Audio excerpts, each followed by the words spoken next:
Janela Carrera from Public Health. She's the spokesperson for the department, standing by. Good morning, Janela. Hi, good morning, Chris. Good morning, Bree. Good morning. Just kind of wanted to catch up with you. Anything to report over the weekend, and what are we looking at public health wise with vaccination and any possible outreach testing going on this week? Yeah, actually, I'm here at Ukadu High School right now. We have a vaccination clinic. It's actually quite slow, so I'm glad I'm on right now your show because I wanted to, promote this and advertise this. If the listeners are tuning in, head on down to Ukadu High School. We also have one at our Southern Region Community Health Center, also slow down there. So for those who are 60 and older looking to get their first dose, or if you're also due for your second dose and you might have missed out last week, come on down. Now's the best time to come. No lines whatsoever. So come on down. We're here, and we'll take you. No lines whatsoever. So, and we're here also tomorrow, same time, same location. Yeah, I just heard from Grace down at in Arahan. She said that as of 8 a.m. they only issued 3 tickets out of 250. Yes. Right, and there was somebody in our comments earlier, and they were saying, when the discussion we had earlier about getting vaccinated, and she's like, hey, come down to Inaraha, no lines, everybody's super cool, Yep. police, and so it's Southern hospitality right there. Go down in Iran, grab you some empanada. Go to Papa yeah, Music this morning, Store. I think before we hit 8 o'clock, we only had maybe 3 or 5 cars that showed up this morning. So very slow here as well. So when are you going to open it up? Because obviously you probably have some leftover vaccines. Who's next on, I guess, the list? Who do you guys contact to come on down, to take advantage of these vaccines? Yeah, so right now we're still working on our homebound seniors, and then as you know, we also opened it up to those who are individuals with disabilities. We're working on that as well, and then the homeless population. But these are primarily those who are in residential programs. So that's the next that we're working on. But our homebound population is a pretty large group. So that's something that we need to sit down and discuss. We're having a meeting today to discuss how we're going to start working on that next. But the 60 and older category is a pretty large category. We still have our phase 1B essential workers as well. And so, it's slow right now, but we're hoping, through word of mouth and also with our media partners, we get more and more people that will come to our vaccination clinics. We still also have our partnership with the National Guard. So this week we have the UOG Field House, which starts a little later in the day, starts at 2 o'clock and all the way till 8 p.m. And that's from tomorrow all the way to Saturday. Do you have numbers on how many educators came out to get vaccinated over the weekend? Yeah, so on Saturday at GRMC, there were 605 of them that showed up, which is actually a pretty good amount of them that showed up. And I think, I want to say for GRMC in one single day, I think that was probably the most that they had. And so we're really thankful to GRMC for that great partnership. Mm-hmm. And that's GDOE, private schools, yeah. Okay. Right, yeah. So it was primarily schools that were in the northern part of the island, some in the central, and then some private schools as well.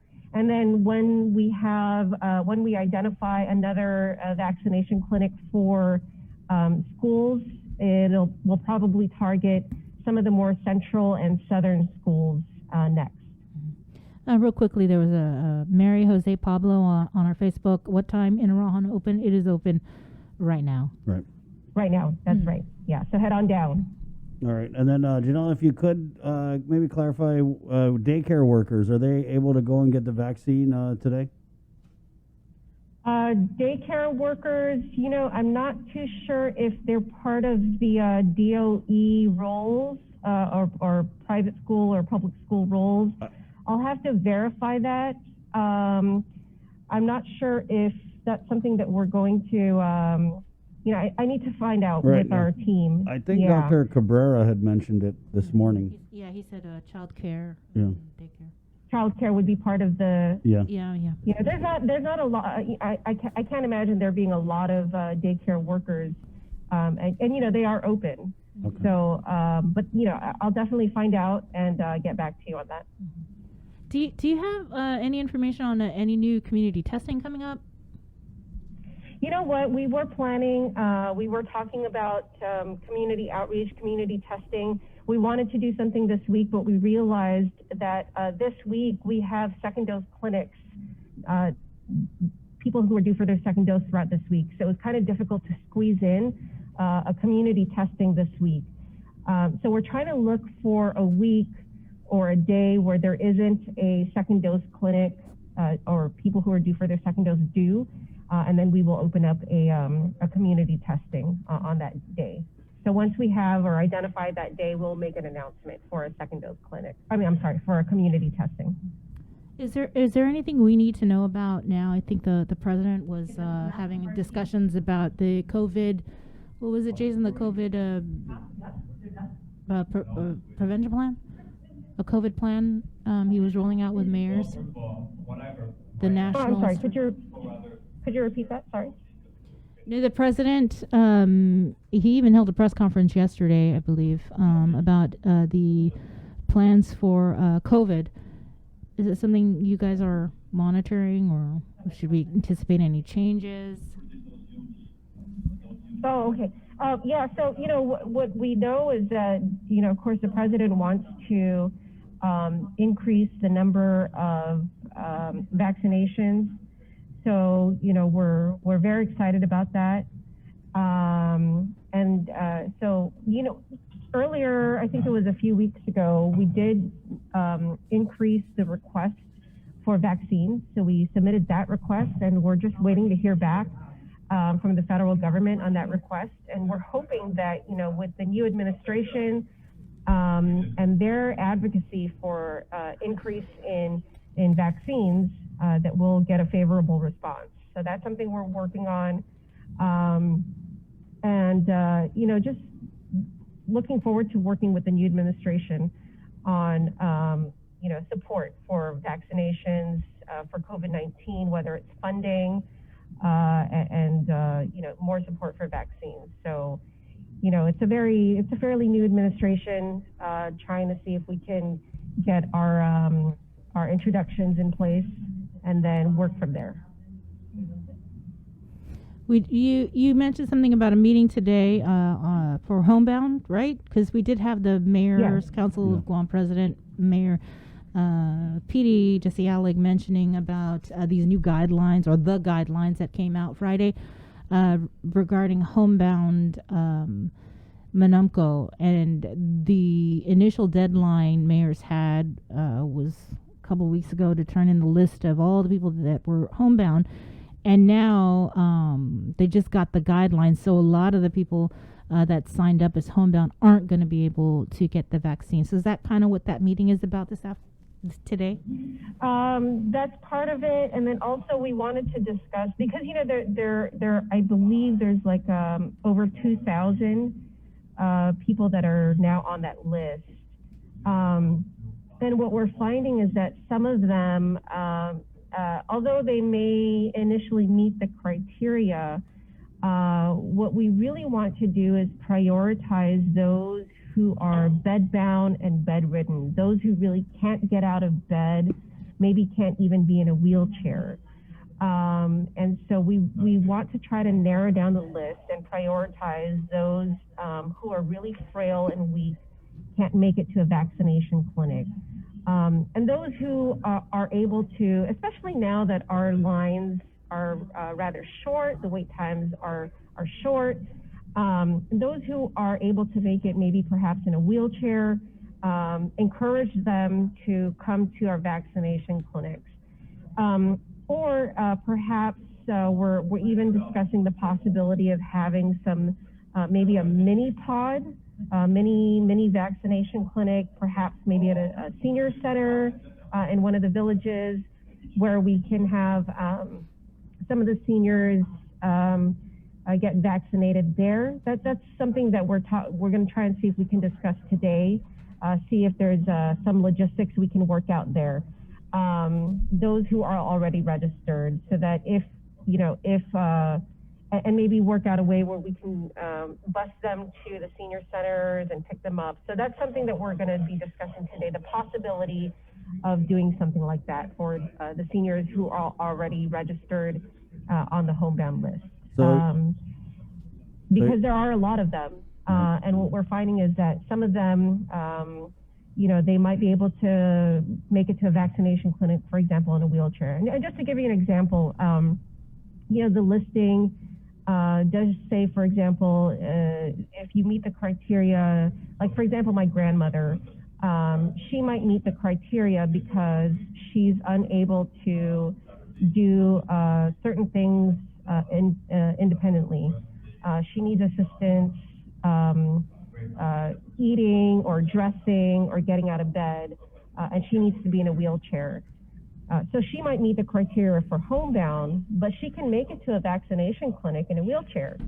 So although she's homebound, somebody can take her to a vaccination clinic in a wheelchair.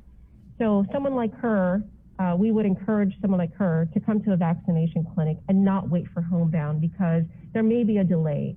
It takes a few hours just for our team of nurses to make it to a home, and in one day, just to vaccinate, say for example, 3 or 4 of our manamku in one day, that can take, a full 8-hour day.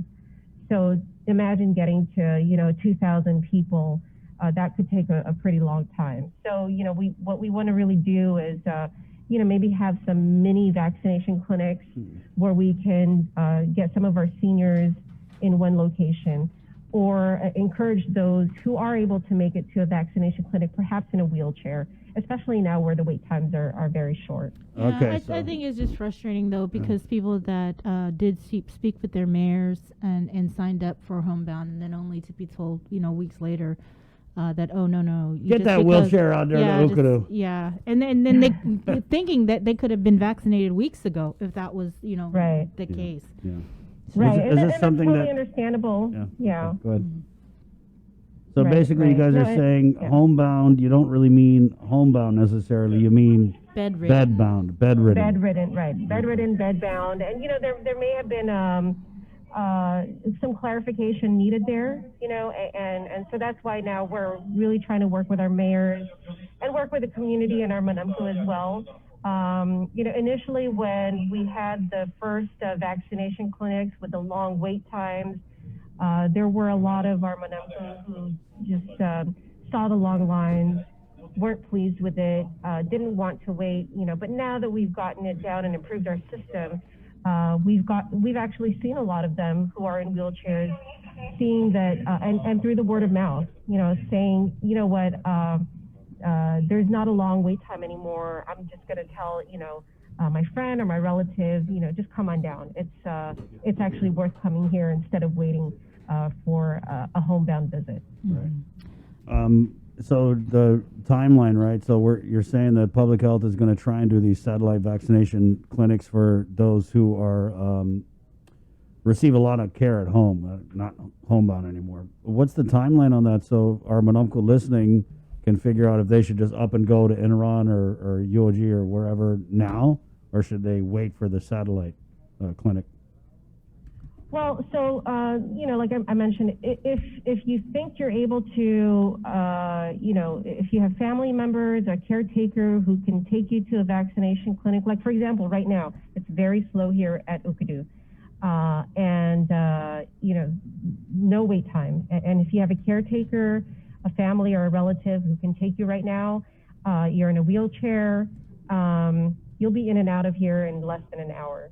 So if you're homebound, and you were on the list, but you think maybe you can get it done today, I encourage you to just come now, instead of waiting for homebound, because if you're on the homebound list, it may take, a few days, maybe a couple weeks before you get your vaccine. But if you were to come now, you'd get it done in less than an hour. Right. If you were to come to Ukudu now or Southern. So we got to get the word out, guys. There's basically nobody at Ukadu. In Iran, we're hearing there's hardly anybody there. So if you're in any of these groups, to get vaccinated, and now would be the day. You know, Janela, I had a call from somebody who was wondering about the process for University of Guam, just so they know what to expect when they go there to get vaccinated. Can you kind of walk us through what happens when you show up at UOG Fieldhouse? Sure. Yeah. So again, it's through a registration process. tinyurl.com/vaccinateGU. So you register first. It's basically scheduling an appointment online. So you go on to the website. It's Eventbrite, and you pick your time. So it's from 2 to 8 p.m. These are for those who may not like an earlier time, kind of have a late start to their day. You pick your time, you schedule it, and then when you're ready to go, you go over there. And it's just like our regular vaccination clinics. You go in, you get a ticket, you park, and then you walk in when it's your scheduled time. And it's just like our regular station. Station 1, you provide your information. They take your name, your ID, your date of birth. And then Station 2 is where you'll do the medical assessment. They ask you questions about your medical history. And then Station 3 is medical triage, where you're assessed by a physician if there are any further medical assessments needed.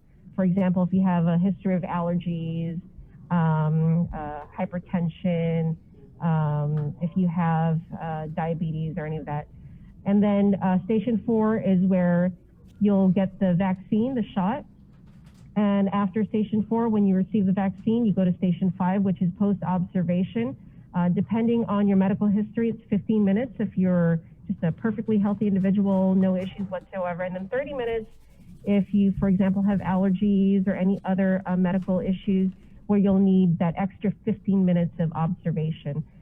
After your observation is complete, then you get to go home. Somebody just checks on you one last time just to make sure you haven't had any reactions, and then you get to go home. But of course, you know, we have our EMS team on site, we have a physician on site, and so that's basically the gist of our vaccination clinic.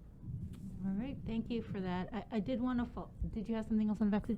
I wanted to follow up on the state of emergency for CPS, and because it kind of just took some of us by surprise. I mean, we've always known that you know, they've been having issues, but how much of a backlog are we talking? Do you have any ballpark figure in terms of numbers? Yeah, I don't have, you know, the numbers in front of me in terms of a backlog at CPS, but, you know, what I do know with CPS is that just like with many agencies in terms of resources or divisions in terms of resources, CPS is one of those where they're always in need. They're always in need of social workers, they're always in need of assistance, and especially during the pandemic, you know, when you need, when there is referrals, and they're unable to get to certain referrals right away. You know, I think at some point it became apparent that we needed help. We continue to need help, and you know, I think it's a good thing that the governor stepped in, and with the assistance of DYA, you know, we're finally going to get that help, that assistance. But even without this pandemic, and even before this declaration of emergency, CPS is one of those agencies that's always needed assistance. Anytime it deals with children, whether it's foster care, whether it's child protective services, there's always a need for assistance. So I think it's a good thing that we're finally getting some attention at CPS. Right. What about with adult protective services? Are they having any issues that might require another agency to step in and help? You know, adult protective services, you know, I'm sure that they're also in need of assistance. Now, whether it requires some kind of state of emergency, you know, I'm not too sure on that. I probably have to go talk to them. I've not heard of anything, that falls within the Division of Senior Services. So I'd have to talk to our team there. I've not heard of anything. Right now, we're also working with them because they're also working on the homebound patients as well. So we're also working with them when we're talking about inoculating our homebound. So they're going to be part of this meeting too, with our mayors as well. But so far I have not heard anything. But in terms of needing assistance, we're always in need. We're always in need of help and assistance. So, we could always use help. I did want to also follow up on something. I had reached out to you a couple weeks about a complaint initially brought forward to Adaloop, and then Adaloop referred it over to Public Health. I sent you the videos and the complaint regarding certain nurses over at the quarantine facility and one of the supervisors there. What is the status of? Is it a review or is it an investigation? What exactly is happening? We did receive the complaint. We are aware of it. It's still being reviewed. It's still under the review of management. No changes in the status from when I last spoke to you about it. But yeah, it's still being reviewed. Again, no changes since the last time we spoke about it. And what about the other part of that complaint was the overtime and the I think hazardous pay. It's like 5 weeks behind. Was there any update? So with regard to that, it was a matter of working with the different divisions to ensure that the division heads and those who are tasked with filling out the timesheets and the time records, that it was being filled out properly and timely. So those were some of the issues that we were running into. Mm-hmm.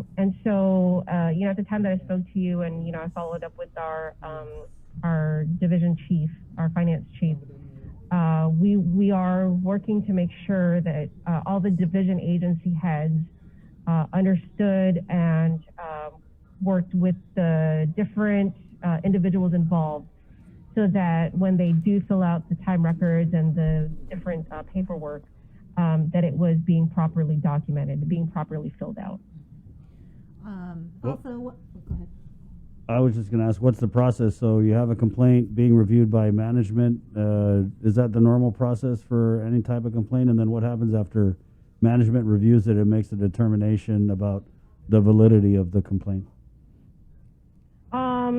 I think it's really at this point, when they review it, they've got to, of course, sit down with all the parties involved, discuss it with them and interview them.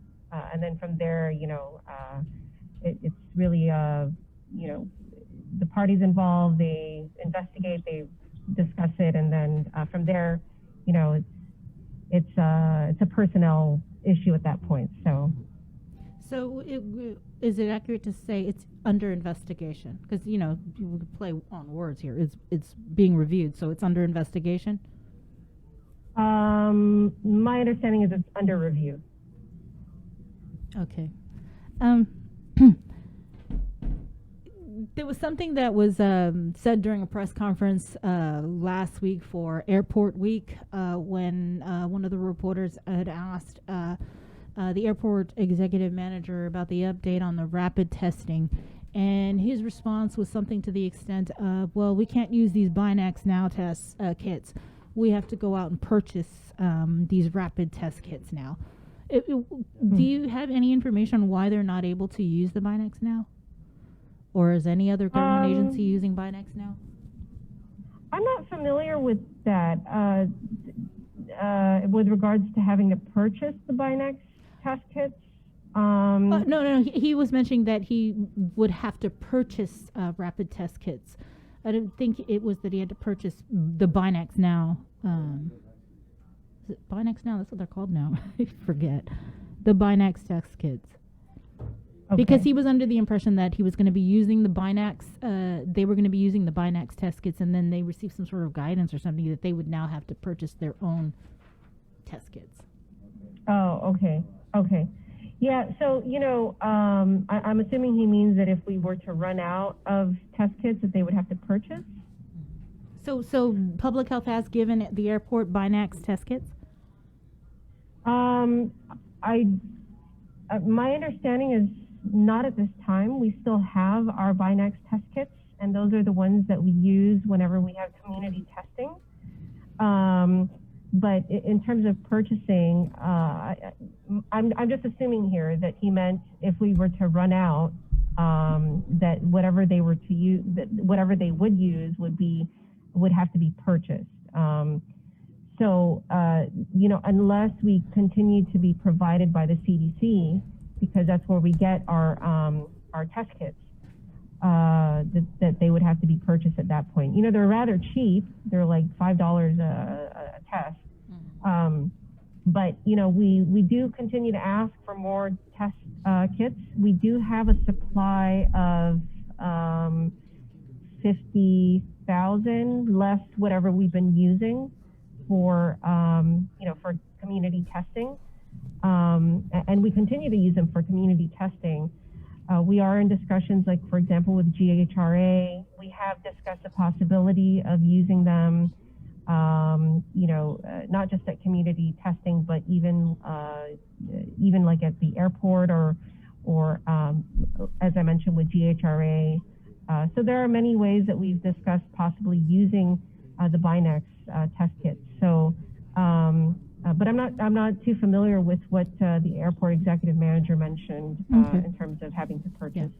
Right. I just got a call, Janela. Somebody who received the first dose of Moderna on December 30th said they haven't received notice about a second dose. When is the second dose for those who received the Moderna on the 30th? That would be 28 days later, so they would be due on January 26th. Just tomorrow. 26th. So if they received it on the 28th, I'm trying to do my calendar math here. They would be due, if they received it on December 30th, you said? Yeah. 27th, January 27th. Okay. But Yeah. that's something public health does, though. They contact. Right, yeah. right, we do. We call them and remind them when they're due for their second dose. Okay. All right. Anything else, Janela? No, just encouraging people to please come to our vaccination clinic at Ukadu and at our Southern Community Health Center. Yeah, still slow, and especially if you're homebound. If you're able to still get in a wheelchair, and you want to take advantage of the slow, time and virtually no wait time. Now's the best time to come. Right on. All right. Thanks. All right. Thank you, Janela. Thanks, guys. Okay. Take care. See you. Take care. So, what was that complaint that you were talking about? Did you have it? Did you want to read it? No, I don't have it right now. But it was just a complaint about incidents over at the quarantine facility and involving some nurses there and the immediate supervisor, that there may have been nurses who were